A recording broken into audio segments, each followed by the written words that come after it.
Give ear, O my people, to my law. Incline your ears to the words of my mouth. I will open my mouth in a parable. I will utter dark sayings of old, which we have heard and known, and our fathers have told us. We will not hide them from their children, showing to the generation to come the praises of the Lord, and his strength and his wonderful works that he hath done. For he established a testimony in Jacob, and appointed a law in Israel, which he commanded our fathers, that they should make them known to their children, that the generation to come might know them, even the children which should be born, who should arise and declare them to their children, that they might set their hope in God, and not forget the works of God, but keep his commandments, and might not be as their fathers, a stubborn and rebellious generation, a generation that set not their heart aright, and whose spirit was not steadfast with God. The children of Ephraim, being armed and carrying bows, turned back in the day of battle. They kept not the covenant of God, and refused to walk in his law, and forgat his works and his wonders that he had showed them. Marvelous things did he in the sight of their fathers, in the land of Egypt, in the field of Zoan. He divided the sea and caused them to pass through, and he made the waters to stand as an heap. In the daytime also he led them with a cloud, and all the night with a light of fire. He clave the rocks in the wilderness, and gave them drink as out of the great depths. He brought streams also out of the rock, and caused waters to run down like rivers. And they sinned yet more against him, by provoking the Most High in the wilderness.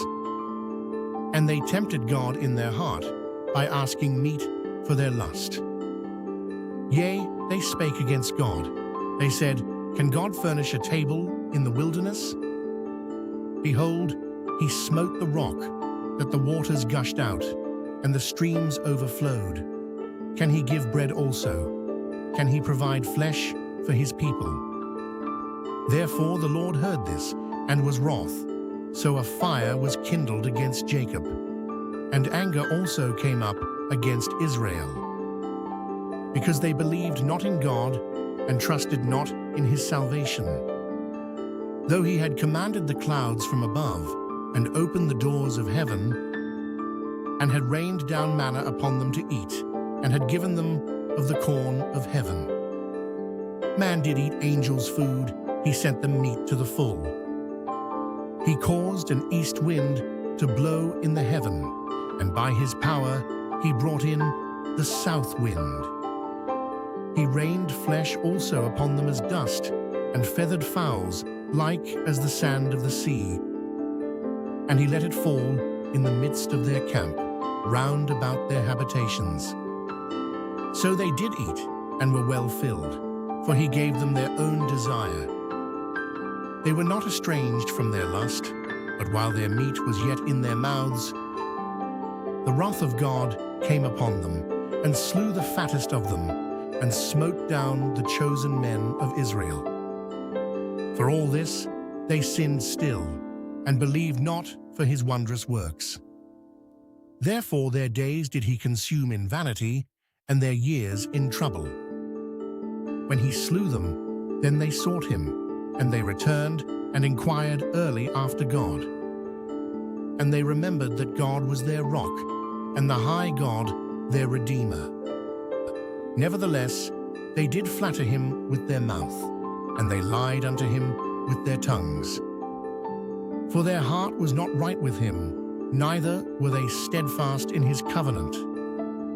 But he, being full of compassion, forgave their iniquity, and destroyed them not. Yea, many a time turned he his anger away, and did not stir up all his wrath. For he remembered that they were but flesh, a wind that passeth away, and cometh not again. How oft did they provoke him in the wilderness, and grieve him in the desert? Yea, they turned back and tempted God, and limited the Holy One of Israel. They remembered not his hand, nor the day when he delivered them from the enemy, how he had wrought his signs in Egypt and his wonders in the field of Zoan, and had turned their rivers into blood and their floods that they could not drink. He sent divers sorts of flies among them, which devoured them, and frogs which destroyed them. He gave also their increase unto the caterpillar, and their labor unto the locust. He destroyed their vines with hail, and their sycamore trees with frost. He gave up their cattle also to the hail, and their flocks to hot thunderbolts. He cast upon them the fierceness of his anger, wrath and indignation, and trouble by sending evil angels among them. He made a way to his anger. He spared not their soul from death, but gave their life over to the pestilence, and smote all the firstborn in Egypt, the chief of their strength in the tabernacles of Ham, but made his own people to go forth like sheep, and guided them in the wilderness like a flock.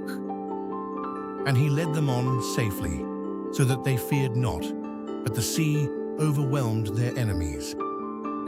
And he brought them to the border of his sanctuary, even to this mountain, which his right hand had purchased. He cast out the heathen also before them, and divided them an inheritance by line, and made the tribes of Israel to dwell in their tents. Yet they tempted and provoked the Most High God, and kept not his testimonies, but turned back, and dealt unfaithfully like their fathers. They were turned aside like a deceitful bow. For they provoked him to anger with their high places, and moved him to jealousy with their graven images. When God heard this, he was wroth, and greatly abhorred Israel, so that he forsook the tabernacle of Shiloh, the tent which he placed among men, and delivered his strength into captivity, and his glory into the enemy's hand. He gave his people over also unto the sword, and was wroth with his inheritance. The fire consumed their young men, and their maidens were not given to marriage. Their priests fell by the sword, and their widows made no lamentation. Then the Lord awaked as one out of sleep, and like a mighty man that shouteth by reason of wine. And he smote his enemies in the hinder parts.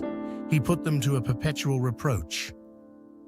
Moreover, he refused the tabernacle of Joseph, and chose not the tribe of Ephraim, but chose the tribe of Judah, the Mount Zion, which he loved. And he built his sanctuary like high palaces, like the earth which he hath established forever. He chose David also his servant, and took him from the sheepfolds. From following the ewes great with young, he brought him to feed Jacob his people, and Israel his inheritance. So he fed them according to the integrity of his heart, and guided them by the skillfulness of his hands.